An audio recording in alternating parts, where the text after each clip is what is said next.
Captain Emily M. Hayes stood in the dimly lit war room aboard the Resolute, her fingers lightly tapping the edge of a holographic table.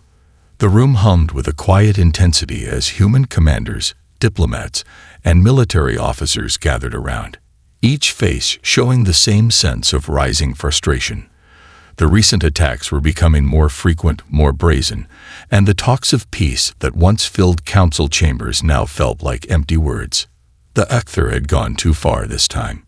The insectoid race, known for their aggressive and violent nature, had struck a human-run research station on the remote world of Celica IV, causing a massive explosion that killed dozens of scientists and military personnel. Worse yet, they had claimed it was an accident, a misunderstanding during an unprovoked skirmish. The human officials in charge of the region had investigated and determined that it was no accident.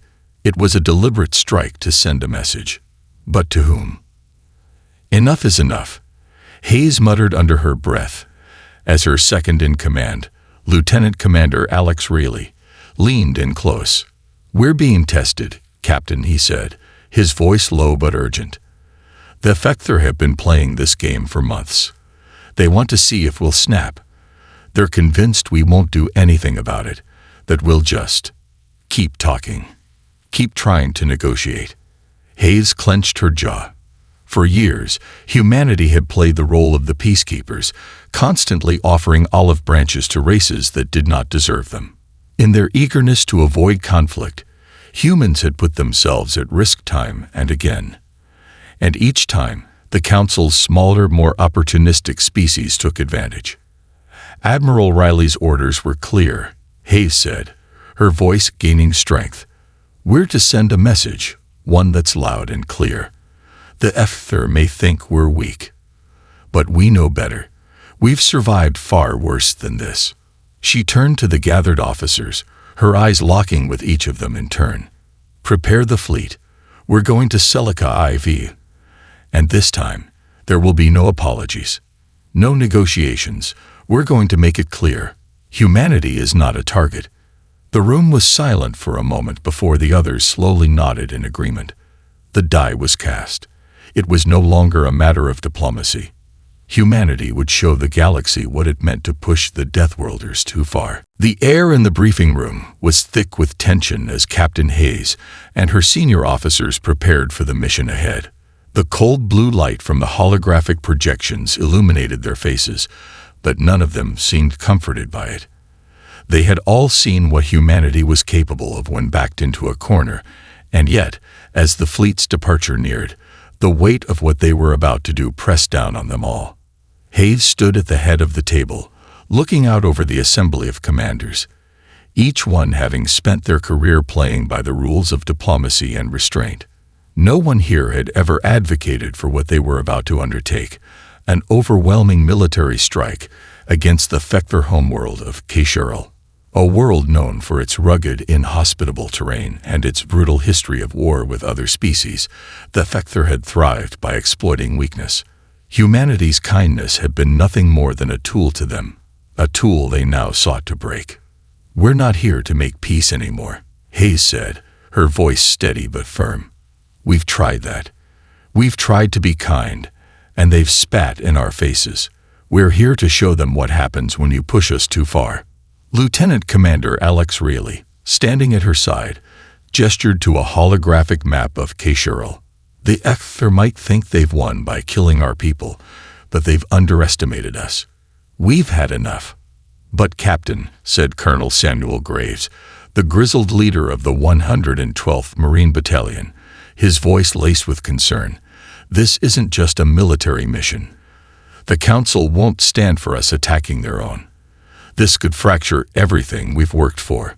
Hayes met his gaze, her expression unwavering. "Let the Council decide where they stand. We're past that point now." Her words hung in the air like a declaration of war. "If they want to protect a species that thinks killing humans is a game, then let them. But we won't stand down." A heavy silence followed, the officers exchanging uncertain glances. It was a gamble, a dangerous one, but they had all known, deep down, that this day would come. Humanity's moment of reckoning had arrived. Riley stepped forward, flipping a switch on the console in front of him. "Captain, the fleet is ready for launch, if you're giving the order." Hayes nodded. "I'm giving the order. Let's show them that the Deathworlders are not to be underestimated." The countdown began. The briefing room aboard the Resolute was quieter now, a heavy, uncomfortable silence hanging over the officers. The Warship, a formidable titan of human engineering, had just jumped into Kasheral's system, and every officer could feel the tension in their bones. They had come here for one reason: to make a statement. No more peace talks, no more empty gestures. The time for kindness had passed. Captain Hayes stood in front of the war room's central display, her eyes scanning the tactical readouts. The Thector homeworld was a grim place, a planet marked by jagged mountain ranges and constant storms. It wasn't just the environment that was hostile. It was the Thector themselves. Over the years, humanity had learned to respect their tenacity, their savagery. But now, the time had come to show the galaxy what humanity was truly capable of. "Report," Hayes ordered, her voice sharp. Lieutenant Commander Riley stepped forward, tapping commands into the holomap. "We've detected multiple Thector ships in orbit. Looks like they're mobilizing. They know we're here, and they think we'll hesitate," Hayes said quietly, a grim smile tugging at her lips. "That's their mistake." The Thector, once considered a joke by most of the Council, had always underestimated humanity's willingness to go to war. They'd seen Earth as a primitive, backwards planet, full of soft creatures who would rather talk than fight. But the Thector were learning the hard way that humans were not like other species. Humanity wasn't just capable of surviving in the worst conditions. They thrived in them. They didn't bow to threats. They stood up to them. Colonel Graves, his weathered face set in a determined line, spoke up from the back of the room. "Captain, we've got the go-ahead from Admiral Riley. He's greenlit our offensive, but I have to say, it's not just about the Thector anymore. If we push through, we'll be sending a message to the whole galaxy. This could change everything." Hayes turned to face her officers, her voice cutting through the tension like a blade. "That's the point, Colonel. We are sending a message. Humanity's kindness has been taken as weakness for far too long. If the galaxy is going to treat us like prey, then we'll show them how dangerous prey can be." The crew exchanged glances. They knew what this meant. The era of human restraint was over. The time for vengeance had begun. "Captain," Riley added, eyes fixed on the mission board, "we're clear to strike." Hayes looked at her team one last time. "Then let's finish this." With a final nod, the fleet surged forward, cutting through the cold void of space toward their target. The Thector would never forget the cost of underestimating humanity. The battle for Kasheral was swift and brutal. Humanity's fleet, led by the Resolute, had entered the system with unrelenting force, unleashing a torrent of firepower onto the Thector's orbital defenses. The Thector, taken by surprise at first, scrambled to organize a defense, but their efforts were futile. Humanity's precision and speed were unmatched. The Thector had underestimated them, and now the galaxy was going to learn just how dangerous humanity truly was. Captain Hayes stood on the bridge of the Resolute, her eyes locked onto the view of Kasheral below. The planet's jagged surface was a chaotic mess of volcanic activity and constant thunderstorms, a fitting reflection of the species that called it home. But today, the storm was coming from humanity. "Shields at 70%, Captain," Rayleigh reported, his voice trained. "We've lost 3 ships to Thector assault pods, but we're pushing through their defense grid." "They're breaking, ma'am." Hayes nodded, but there was no satisfaction in her expression. This wasn't about victory. This was about sending a message, one that would echo through the galaxy for years to come. Humanity was done playing nice. The Thector had attacked human colonies, destroyed research stations, and killed civilians with impunity. There would be no negotiation, no peace talks. Not anymore. "Captain, we're receiving a transmission from the Shorin," Rayleigh said, his voice tense.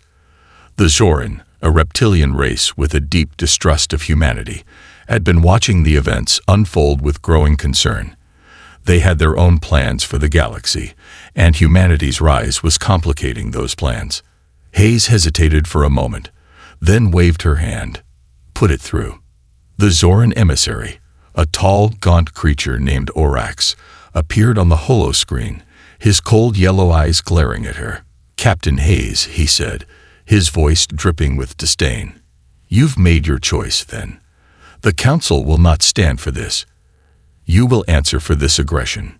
Hayes leaned forward, her gaze unwavering. "We're done answering, Orax. The galaxy needs to understand that humanity is not a species to be ignored or trampled. We are not the ones who will answer to your threats. You will answer to us." Orax's expression darkened, but he said nothing. The transmission cut off. Hayes turned to her crew, her voice low but resolute. "This is just the beginning. The galaxy will have to learn the hard way. We will no longer bend. Humanity's power is not to be underestimated." With that, the fleet pressed onward, ready to finish what they had started. The galaxy's reckoning had arrived. The Ecther were broken. Their defense grid was in ruins, and their warships lay scattered in pieces across the orbit of Kishiral, their once proud fleets reduced to burning husks. Captain Hayes felt no triumph as she watched the destruction unfold on the bridge of the Resolute.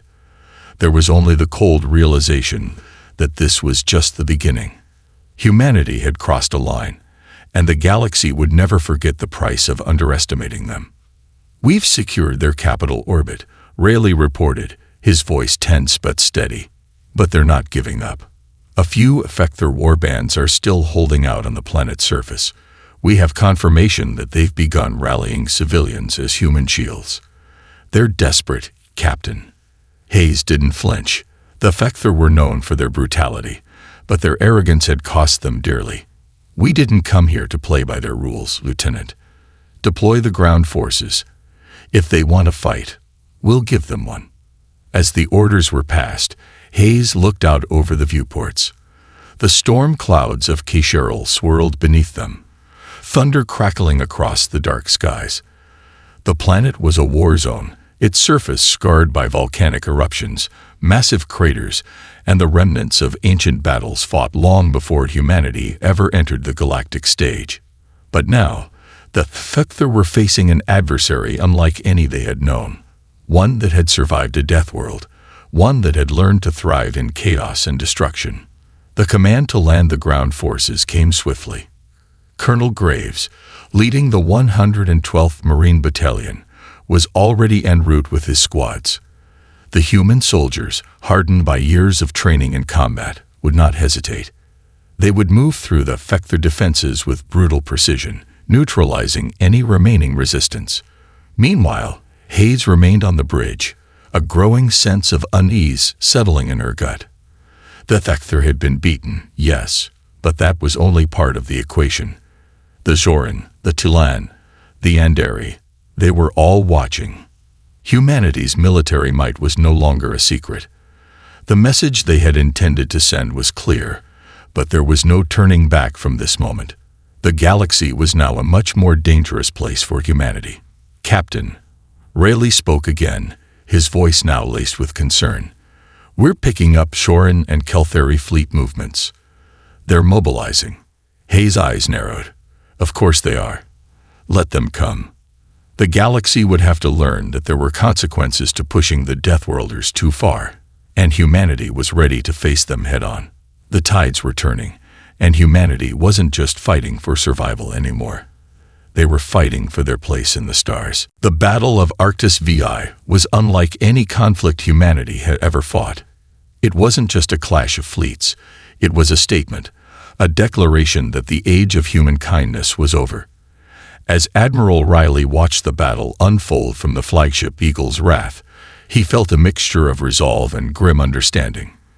Humanity had made its choice, and now it was forced to pay the price. "Enemy fleet inbound, Admiral," a tactical officer called from the side. "The Zoran and Kelthari have formed a combined battle group. They've split their forces, half engaging our outer picket ships, while the other is heading straight for us. They mean to cripple us before we can mount a defense. Riley's fingers clenched around the armrest of his chair. It was a bold move. The Zoran, with their brutal, reptilian physiology, were formidable in combat, and the Kelthari's psychic abilities gave them an unpredictable edge. Together, they made a force humanity had never faced before, at least not in the open. The combined fleet outnumbered humanity's by nearly 2-1. But the humans weren't backing down. They couldn't. "Send out the order," Riley growled, his eyes flashing with determination. "This is it. Give them everything we've got." The Eagle's Wrath surged forward with its escort ships, all of them prepared to throw their full force at the enemy. Riley could feel the weight of the moment on his shoulders. The galaxy had already watched as humanity crushed the Vector. And now the Zoran and Kelthari would learn just how dangerous humanity could be when cornered. It was no longer about diplomacy or alliances. It was about survival, and showing the galaxy that they were a force that would not be erased. The battle erupted in flashes of light and thunder. The first wave of Zoran warships was the Vanguard, their massive armored vessels tearing into the outer human defenses with terrifying efficiency. The Resolute returned fire, its guns hammering out ripples of kinetic energy that slammed into the Zoran flagship. But the Zoran were relentless, and they had come prepared for this war. Meanwhile, the victory at Arctis VI was resounding, but it left humanity's leadership shaken. The cost had been high: thousands of lives, dozens of ships, and more than a few scars to the reputation they had once held within the Galactic Council.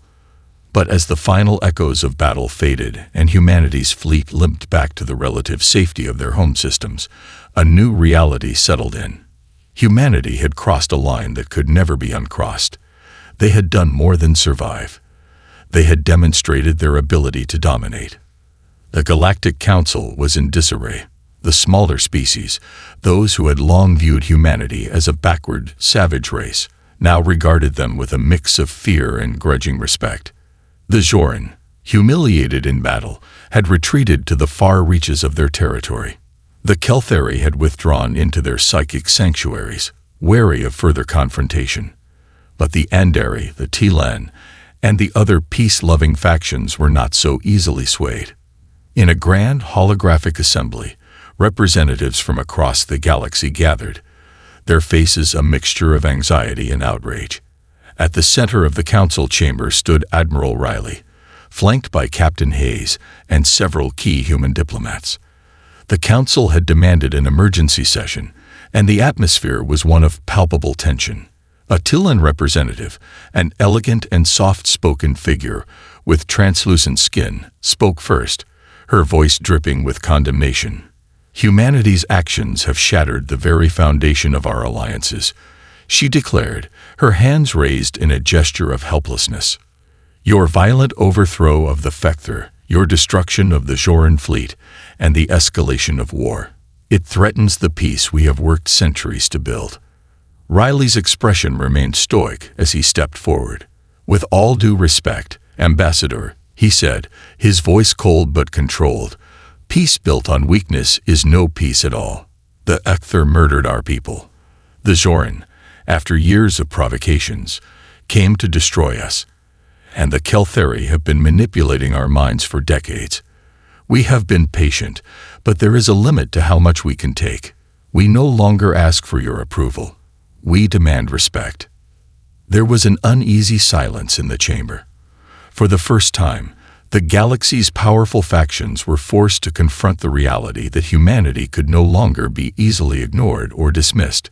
The human race had become a force to be reckoned with.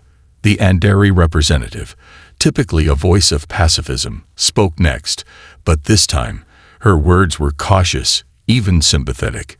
"Humanity has taken the hardest step of all. You've embraced your true power, one that was always within you. But you must know that this is not a path without consequences." "I'm aware of the consequences," Riley replied. "But we've made our decision, and we will stand by it." As the debate raged on, Captain Hayes remained quiet. She watched the alien representatives, their faces etched with fear, anger, and suspicion. The galaxy was changing, and there was no turning back. Humanity's place in the stars had been carved out by fire and blood. The peacekeepers of old were gone, replaced by something new, the guardians of their own fate. The moment of reckoning had arrived, and the galaxy would never forget it. This chapter marks a pivotal moment in the story where the power dynamic shifts definitively in humanity's favor. Their actions, though controversial, have irrevocably altered their place in the galaxy. Now, the stakes are higher than ever as the galaxy's political landscape begins to reorganize itself around this new reality. The Galactic Council had never been more divided. The debate over humanity's actions had turned into an ideological battleground, with factions arguing not just over the specifics of the Arctis VI engagement, but over what humanity's new role in the galaxy would be. Some demanded sanctions, others called for an embargo, but none of it mattered. Humanity had already made its move, and the galaxy was left scrambling to catch up. Admiral Riley stood at the head of the table, his expression calm, but his mind racing. The situation was precarious, but the message had been sent. Humanity would no longer bow to threats, would no longer negotiate with those who sought to subjugate them. The Council could no longer pretend they didn't see what was coming. The age of human weakness had passed. Captain Hayes sat off to the side, her eyes fixed on the holographic map of the galaxy. Their forces were spread thin, with defensive fleets scattered across key human colonies, and yet the weight of the moment was clear. Humanity was poised at the precipice of something greater. The days of being viewed as a primitive species, easy prey for the galaxy's more powerful empires, were over. Now, humanity's presence was a marker of something new, a force that was no longer to be trifled with. "We're being watched," Hayes said, breaking the silence in the war room. "The Keltheri, the Joran, the Andari, they're all waiting for us to slip up. They think we'll falter. They think we'll regret this." Riley's jaw tightened. Let them wait. The voice of the Tilan representative echoed in his mind, still fresh from the council chambers. "This path will lead only to ruin. You cannot fight forever. Even the strongest of species eventually burn themselves out." It was a warning, but Riley didn't feel the weight of it. He couldn't afford to. The path ahead was uncertain, and humanity was now walking it alone. The galaxy would never be the same again. Whether it was the Tilan's pacifism, the Joran's militarism, or the Keltheri's psychic manipulation, humanity had proved they would not be cowed. But this wasn't just a battle for survival. It was a battle for identity. "We may be alone," Riley said, his voice resolute, "but we are not weak. We are not afraid." Hayes met his gaze. "No, we're not." The crew's resolve was unwavering. The next phase of humanity's journey had begun. The world was watching, and the message was clear. The Deathworlders had risen, and they would shape the future on their terms. As the Resolute and the rest of humanity's fleet began preparations for their next mission, Captain Hayes allowed herself a rare moment of reflection. The galaxy had underestimated them, but humanity had learned how to fight, how to survive, and more importantly, how to lead. And now, with a new sense of purpose and strength, humanity would carve out a future among the stars, one battle at a time. The era of kindness was over, and in its place stood something far more powerful. The age of the Deathworlders had arrived. In this final chapter, humanity's resolve is solidified. They are no longer just defending themselves. They are reshaping their place in the galaxy, one confrontation at a time. The once kind species that had been perceived as weak has transformed into a fierce, independent force, unwilling to be dictated to by the galactic powers around them. The future is uncertain, but humanity will face it on their own terms.